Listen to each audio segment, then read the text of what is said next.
I was bullied literally all my childhood. It's people like us that do it, that can't find a job or a boss or something that they can manage. But there's a high percentage of entrepreneurs that are like mostly ADHD or neurodivergent some way. I wouldn't use the word disabled for years, and I didn't really tell anyone that I did. What am I actually going to do? So I'm Bethany, and I'm founder of BeBeau Creative, which is a design and digital agency for neurodivergent, chronically ill and disabled business owners.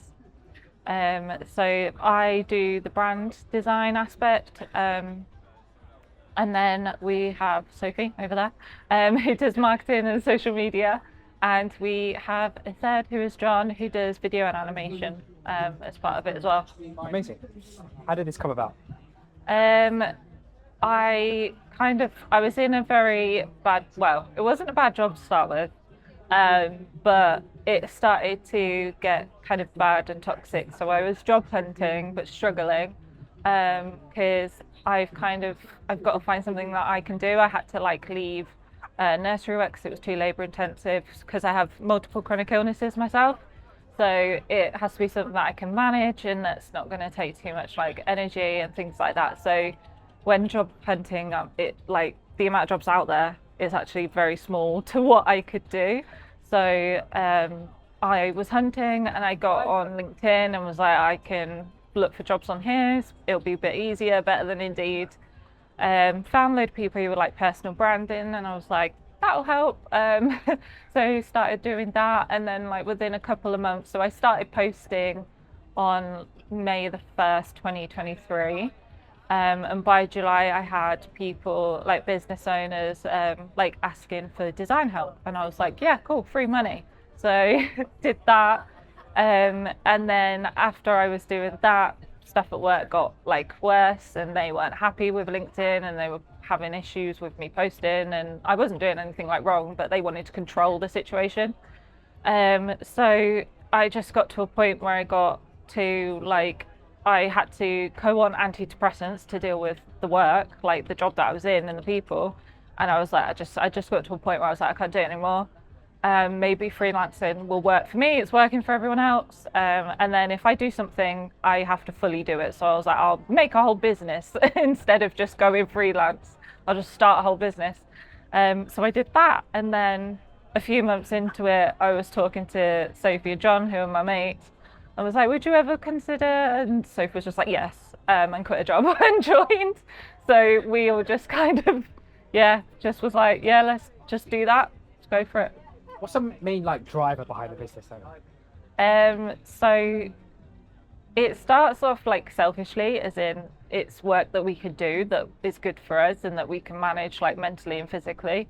But when we niched into the inclusive side, it's about helping those people, because it's people like us that do it, that can't find a job or a boss or something that they can manage, and then they're like, well, I have to make it myself. The amount of, I don't know the exact percentage, but there's a high percentage of entrepreneurs that are mostly ADHD or neurodivergent some way, because the corporate world just does not work for us, and it isn't accommodating and inclusive. No matter what they say, they're not.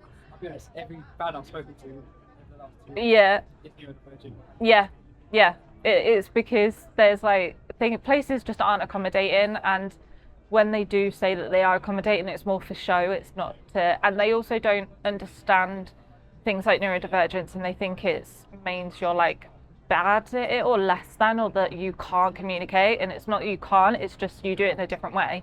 And neurotypicals aren't willing to learn. Mostly they're the ones in charge. They're like, we do it this way, that's the way, and that's it.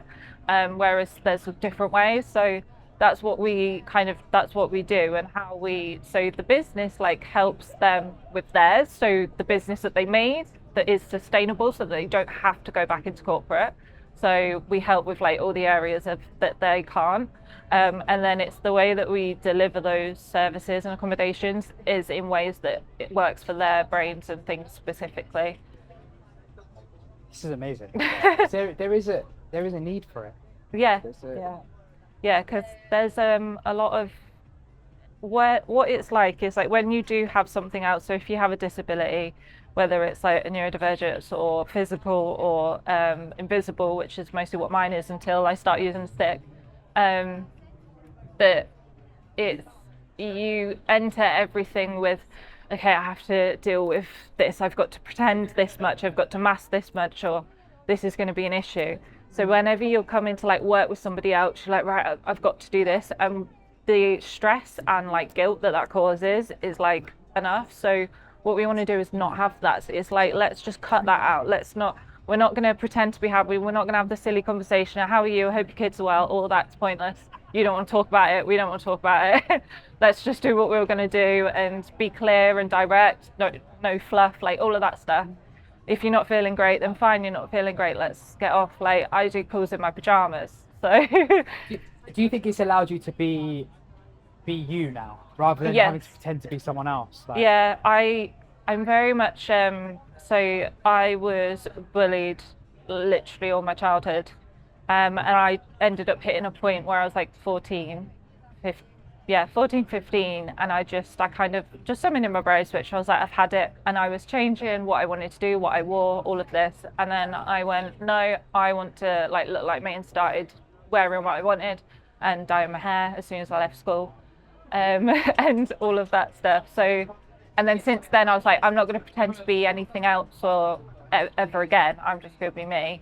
So I always kind of took most of that to work with me. I was like, I'm not really changing, but there is still parts of corporate where you do go in and you're like, okay, we've got to act a bit different because we're in the office or we're in this.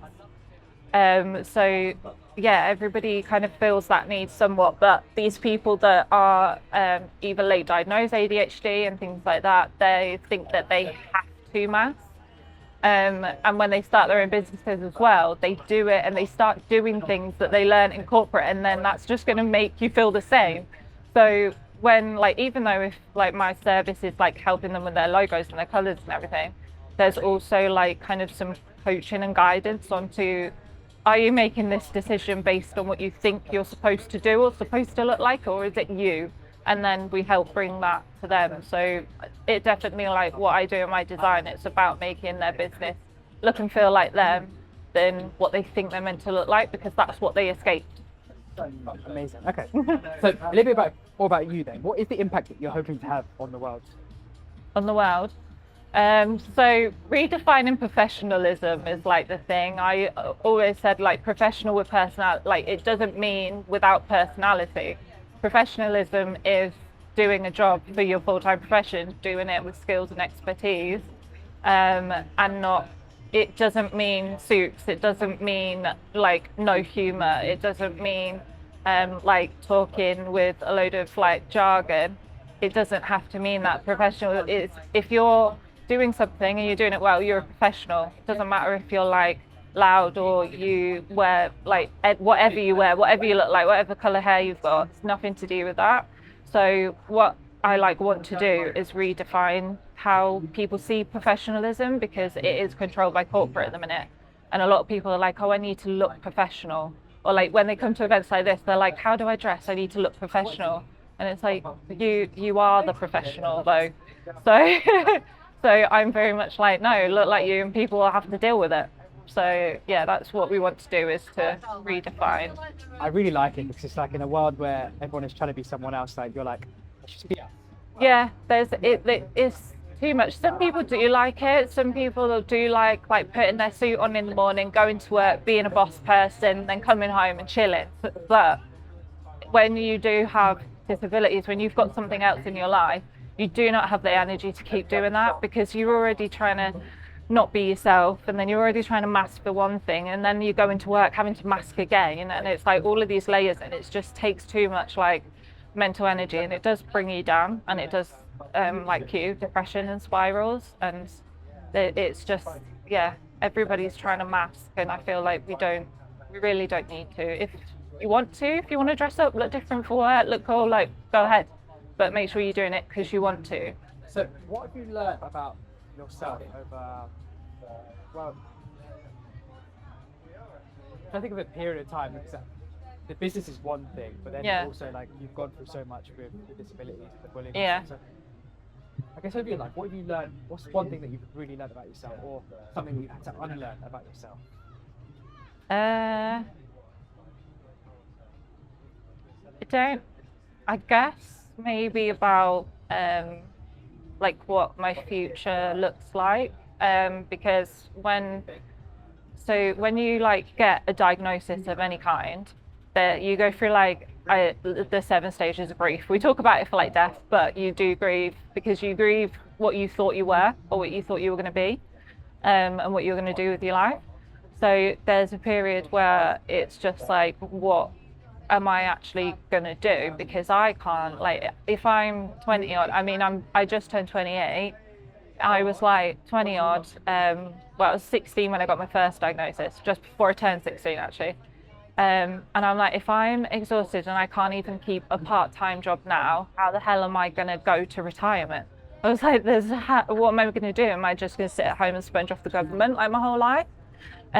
So I had to kind of figure out how I was going to do that. And now, like, going self-employed was out of desperation. I never considered it as like an option. But now I'm doing it, I have realized that I was probably always going to end up having to do it, because like the corporate like workplace environments aren't changing fast enough to be able to accommodate me to work till retirement.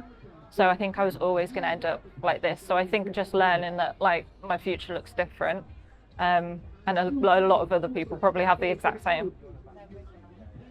What advice would you give to someone who's going through a difficult time, or maybe been through what you've been through and they've been given a diagnosis and they're going through the stages of grief that you went through? Yeah.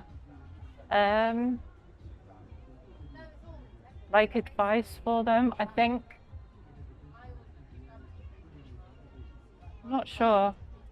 There's like a lot, and people process is different. I think maybe if you're going through that, to accept that there's no like way to feel, and there's no timeline either.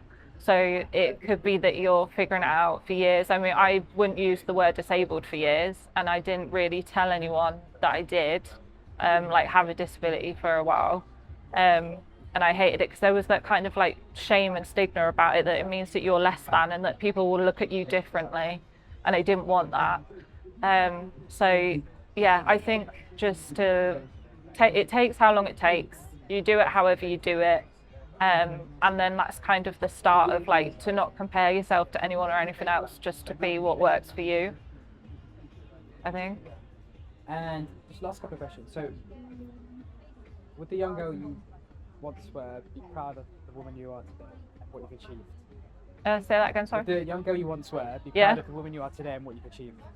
Yeah, probably. She probably be a little bit confused, but happy that I'm still doing something creative, because I was like, I'm not doing anything that's not creative. And I did kind of also refuse that with like work, like with jobs as well, where I was looking, because I was like, when I come out of uni, so we, all of us on the team have a degree in animation, that's how we met. And then I came out and everyone's like, you've got to get a job now, you finish uni, you get a job. You're gonna have to save up. There's not anything, obviously, there's no animation like jobs really about. And I was like, I'm not working in Tesco. I was like, if I work in Tesco, I'm gonna be stuck in Tesco. And I was like, I won't do anything. So the job that I did end up leaving, the first like 2.5, 3 years were good, and I got to use my creativity, and I ended up doing a load of graphic design, which is how I then ended up like doing this and into brand design. So yeah, I think she'd be glad that I'm not in Tesco, I guess. No offense to that, but I just couldn't be doing like 50 years in a shop, or yeah. Cool. And lastly, I've got a magic mic. With this mic, anything you say in it, the whole society is going to be able to hear. Right, okay. What's your message to the world? Are they going to hear it, or are they going to do it? Are they just going to listen and ignore, or like it? That's a very good point, actually. There's layers to this question now. Yeah, are they just going to listen? Because you can say anything, doesn't mean that they're going to believe it or like do it. Well, let's say you're going to, whatever you say is you're hoping they're going to do it. Yeah.